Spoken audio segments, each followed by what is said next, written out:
I'm never surprised at anything that Ross Perot does. Ross Perot's plan to form a third party draws a public ho-hum from most members of the GOP presidential field. But what are they saying behind closed doors? Trying to influence the U.S. electorate is no nickel and dime hobby. Where will the Texas billionaire get the money for his 96 endeavor? And did a weekend phone call with Colin Powell play a role in Perot's new independence ploy? It's all part of Inside Politics. Thanks for joining us. I'm Judy Woodruff. Bernie is off today. When it comes to running for president, you could say that Ross Perot has been there and done that. Well, he's not saying he won't do it again. He now says that his ambition is to establish a new political party, a party that he says will soon replace either the Democratic or Republican Party. CNN's Tony Clark looks at what Perot needs to do to succeed. Texas billionaire Ross Perot knows he has a tough fight ahead of him. If we have to have 900,000 petitions signed, we will start this week in California. California is the first state in Perot's Independence Party drive, and it is a must-win for Perot if he's to create a new political party nationwide. We're getting the petitions together, we're getting them printed, we're getting the platform out, we're getting the word out to people. So right now it's all a massive build-up so that we can hit the streets as soon as possible. Perot's supporters have less than a month to get 890,000 signatures on petitions or sign up 89,000 new members. They say they'll try to do both, but analysts say it will be a difficult task. I think it's clear that he can't get the 900,000 signatures. Nobody could do that. 900,000 valid signatures in 3.5 weeks, that's impossible. But I think he has a chance to get the alternate method, which is just as good, the 90,000 registrations. Yet Perot's backers are encouraged by the initial reaction to the idea of a new party. Phones at Perot's Dallas headquarters have been ringing since his appearance on CNN Monday night. The response last night was tremendous, and it was instantaneous. The 800 number was shown on Larry King Live at 8:25, and within the first 5 minutes, MCI tells us there were over 800,000 attempts to call that number. Perot, perhaps to bolster his new party's chances, reached out to the hottest non-candidate today, Colin Powell. In a weekend telephone call, Perot briefed Powell on his third-party plans. Obviously, it's something that I would consider, and he knows I would consider it, but he did not push me, encourage me, or give me any indication that this was the purpose of it. I think he really feels he's tapped into a segment of the American population that doesn't feel itself represented by the two major parties, and he's going to create a party to see where it leads. Powell is an attractive candidate, but Perot's third-party organizers are looking at many possible presidential candidates. I think it's a great opportunity for the people of California and for the people of the United States to have an opportunity to vote for the individual that they want to be in the presidency in 1996. Perot will try to jumpstart the petition drive with full-page newspaper ads in every major California newspaper this weekend. Perot will return to California this coming weekend to address volunteers in 5 cities, urging them to get their petitions signed before the October 24th deadline. Tony Clark, CNN, Los Angeles. More than 25,000 signatures are needed by December 14th if Perot's Independence Party is to be on the 96 ballot in Maine. And the first steps were taken today as papers were filed with Maine's Secretary of State, declaring the intention to form a new party. In New York State, there is already an Independence Party on the ballot. It was formed by Tom Golisano last year when he ran for governor. He won Perot's endorsement and gained enough votes to keep the party name on the ballot for 96. Well, New York's Independence Party is not affiliated with Perot. There have been conversations between the two about using the party spot on the ballot for Perot's candidate.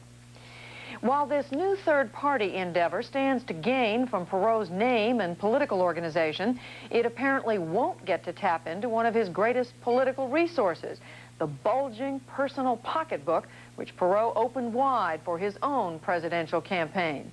CNN's Brooks Jackson explores the financial hurdles ahead. For Ross Perot's new Independence Party, getting on the ballot may be the easy part. Getting the money is going to be tougher. To finance their 1996 conventions, the Democratic and Republican parties have already received checks for $12 million each from the federal government, taxpayers' money. Perot's party will get nothing. The Democratic nominee will get $60 million in public financing for his campaign. So will the Republican. But a third-party nominee would get nothing before the election, maybe something later if he or she gets 5% of the vote. The campaign financing that came out of Watergate favors the Republicans and Democrats in a way that makes it very, very tough for anybody else, Perot, Powell, you or me, anybody, to run a new party or an independent candidacy. Perot legally spent $61 million of his own dollars to finance his independent presidential candidacy in 1992. But under federal law, all he or any other donor can give to the Independence Party is $5,000. When he was running as Ross Perot, he was afforded the constitutional right to spend as much as he wanted to propagate his views, to spread them around the country. Once, however, he establishes an institution, he becomes a donor like any other.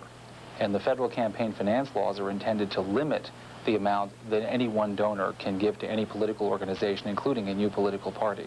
Perot says he'll be seeking contributions from the public this time, lots of them. The Democrats get money from Washington, Republicans get money from Washington. We're going back out to millions of people and ask them to make small contributions to build a war chest for our presidential candidate.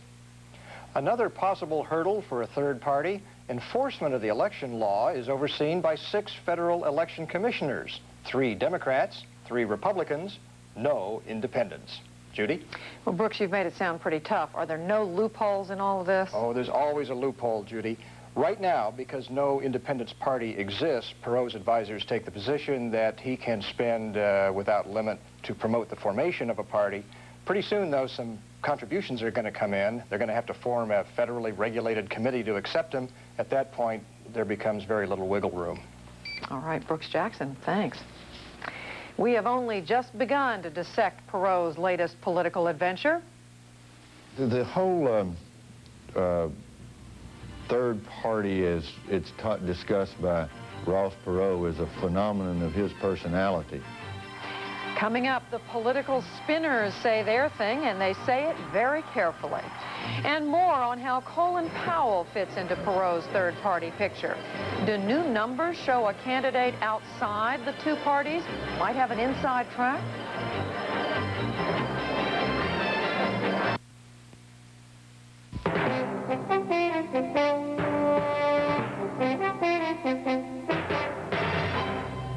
Ross Perot may have stolen some political thunder with his plans to form a third party, but another potential candidate continues to hold his share of the spotlight, Colin Powell.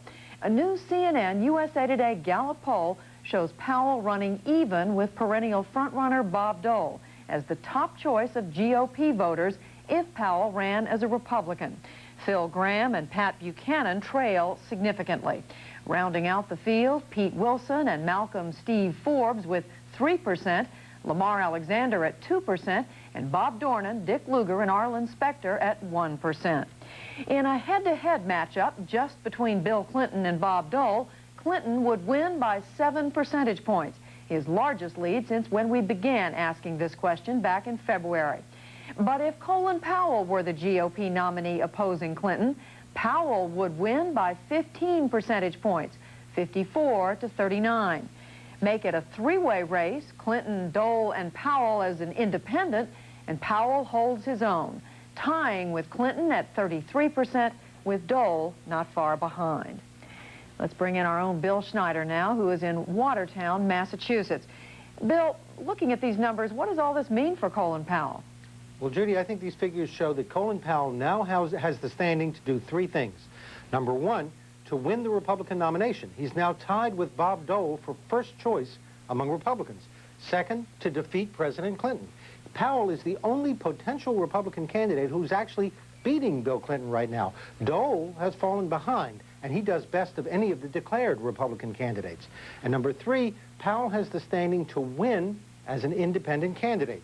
Ross Perot says he wants to break the monopoly of what he calls the 2 Washington parties with a third party. Powell is the only potential independent candidate who has the credibility to do that. So the message to Republicans is, if you want to beat Bill Clinton, nominate Colin Powell. The message to Ross Perot is, if you want a third party to succeed, nominate Colin Powell. And the message to Bill Clinton is, be afraid. Be very afraid that one of those two things could happen. Well, Bill, let's talk about Republican primary voters. At this stage, Powell has already taken positions on a number of issues. How do his positions sit with those voters? Well, we tested Powell's positions on 4 issues to see how taking a stand has helped him or hurt him among Republican voters. The question we asked was, would his position make you more likely or less likely to vote for Mr. Powell, or would it not affect your vote at all? Now let's take a look at the abortion issue. General Powell says he's pro-choice on abortion. 42% of Republicans say that would make them more likely to vote for him. 31%, a smaller number, say it would make them less likely to vote for him. The rest say it would have no effect. So it looks like the net impact of the abortion issue, the fact that he's pro-choice, is a plus among Republicans. The same thing happens with the issue of gun control. He says he's for a 5-day waiting period. 62% of Republicans say that would make them more likely to vote for Mr. Powell. Affirmative action. Powell says he's for continuing affirmative action programs without quotas. Republicans say that would make them more likely to vote for him. And a big surprise, Powell says he would refuse to sign a pledge not to raise taxes. Again, Republicans say that would make them more likely to vote for him. Clinton says he's the candidate of common ground, but General Powell right now looks like he's the candidate of common ground in America at this moment. All right, Bill Schneider. Still to come on Inside Politics, where does Perot's third-party plan leave the grassroots effort over at United We Stand America? We'll talk with the group's director when we return. And reaction from candidates already in the race to Perot's new party announcement.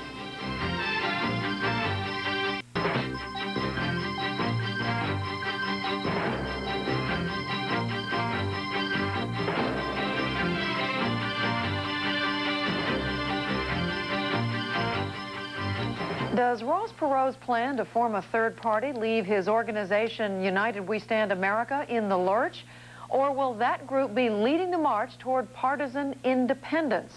Joining us in Dallas to discuss the situation, the Executive Director of United We Stand America, Russell Verney. Thank you for joining us. Good afternoon, Judy. Is this an idea that you're on board with, Mr. Verney? Oh, absolutely. United We Stand America members, since we formed, have been active in political campaigns in the political party of their choice. And right now, the voters, the independent voters and the United We Stand America members in California are going to create another choice for people to be involved with.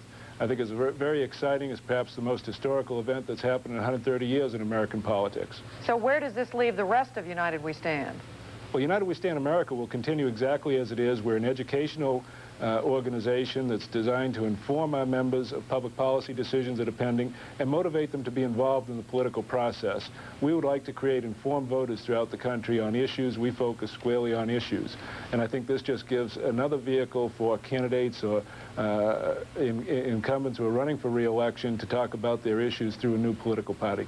All right, well, let's talk some specifics, because we didn't get, I think, all the specifics last night from Mr. Perot when he was interviewed by Larry King. First of all, you do plan to have a candidate on the ballot in November. What are the first 3 things you need to do to make this happen? Well, Judy, the intention is to have the opportunity to put a candidate on the ballot next November. There is no decision yet as to a candidate to go on that ballot. This is creating the process in each of the 50 states, and election laws are created by state government, not the federal government, so each of the 50 states is a different process. Election laws are about as complicated as the tax codes, and there are 50 different versions of them across the country. And the goal is to create the opportunity to put a candidate on the ballot next November. After our United We Stand America conference in Dallas, August 11th, 12th, and 13th, the members of United We Stand America wanted to preserve their options for 1996, but we asked Congress to deliver on some reforms by Christmas of this year, such as balancing the budget, such as passing a balanced budget amendment, and tough campaign finance reform laws and some lobbying reform laws. California has a deadline of October 24th of this year if you want to create a political party so you preserve your option into 1996. And that's really what's driving the decision right now to move ahead in California. Also in Ohio, in Maine, they have deadlines that occur this year. So the independent voters and the United We Stand America members in those states want to preserve their option for 1996. Well, and how do you do that? I mean, you're not suggesting you can get the 900,000 signatures, are you, in the next 3.5 weeks in California? That's certainly a daunting task when you consider that you have to get some overage of that because it's 890,000 valid signatures. It comes out to an average of about 50,000 signatures a day. Last night, Ross Perot gave out an 800 number for people who wanted information on this. It was 800-685-7777. And in the first 5 minutes, we had 800,000 calls to that number.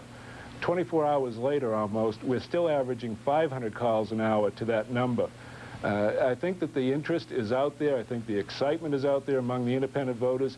We know that 62% of the American voters are dissatisfied with the partisanship of the two parties and are open-minded to the creation of a new party. Let me just stop you there and ask you, I mean, how do you go about choosing your candidate? What are you going to do to pick the nominee of your party and the running mate? As Ross described last night, the creation of a new political party would provide the opportunity for lots of candidates to seek that nomination. Not just one candidate, but many candidates could seek it. And the method that we envision is that a person wanting to seek that nomination would get the signatures of 10% of the people who have created this party, the people who signed the petitions between now and when the party is actually formed.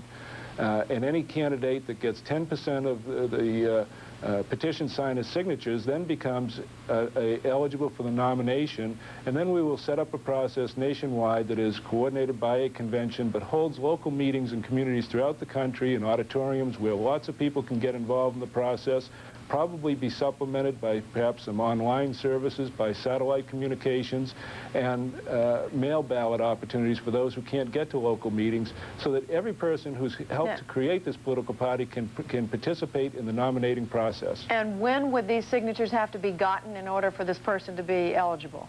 I believe that process will start in April. Keep in mind that because there are 50 different laws on creating the party, there are some states that we can't even start the petition process in until the spring. So we would have to have But in some states you're getting underway. You're getting underway right now, obviously. Right. Deadlines are extraordinarily different. California, the deadline is October of this year. Other states is next summer. Well, Russell Verney with United We Stand America and the new political party Independence, we thank you very much for joining us. Thank you, Judy. It's been a pleasure. Inside Politics continues after this.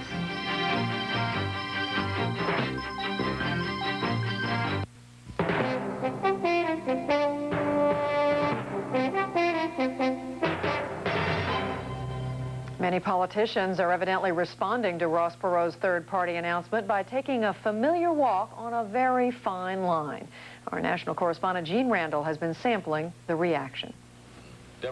Once again, throwing down the political gauntlet, Ross Perot has a new banner, the Independence Party, planned as a nationwide challenge to the two-party system. Key element, a presidential primary next spring. The odds are very high the party will have a presidential candidate. And major party leaders, influenced by what Perot's action could mean for their candidates in 1996, had muted reaction. Earlier, I think the president is in a strong position and will be in a strong position, but to make any predictions as to which candidate will be helped or hurt is really difficult. To the extent that a third-party candidate like Perot gets votes, it helps Bill Clinton.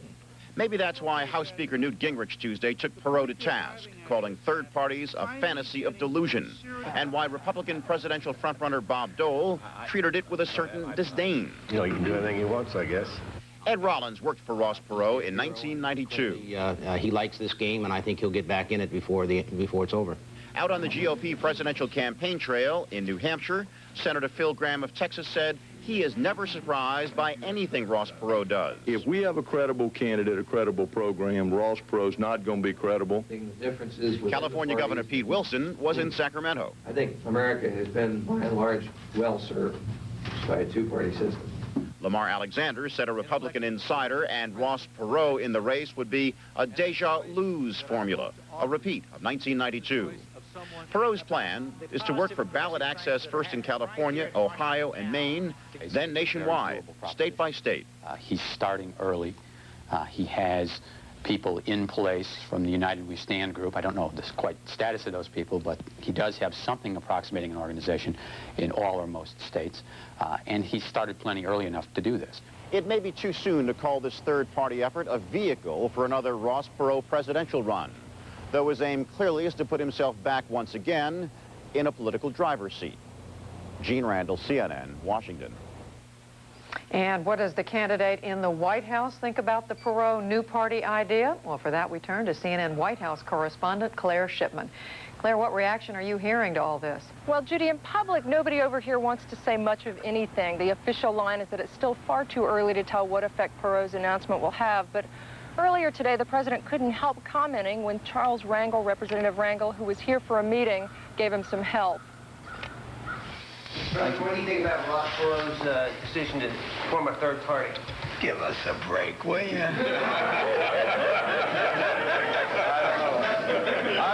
I'm trying to balance the budget, and I'm an ardent promoter of political reform, as you know. But he'll have to do whatever he wants to do, and the American people can make their judgment of that. Now, behind the scenes, advisors admit, though, that the Perot announcement ought to help the Clinton candidacy by dividing the anti-Clinton vote. And while they're certainly pleased about that, they still say they're going to aggressively prepare for every possibility in this campaign. Now, on why Perot did it, what he hopes to achieve, Clinton's advisors say they think Perot just wanted to remain relevant, and as one aide put it, this way he's ensured he will be relevant in 1996. Judy? All right, Claire Shipman at the White House. Thanks. And that is all for this edition of Inside Politics. I'm Judy Woodruff. Thanks for watching. Up next, CNN's continuing coverage of closing arguments in the O.J. Simpson murder trial.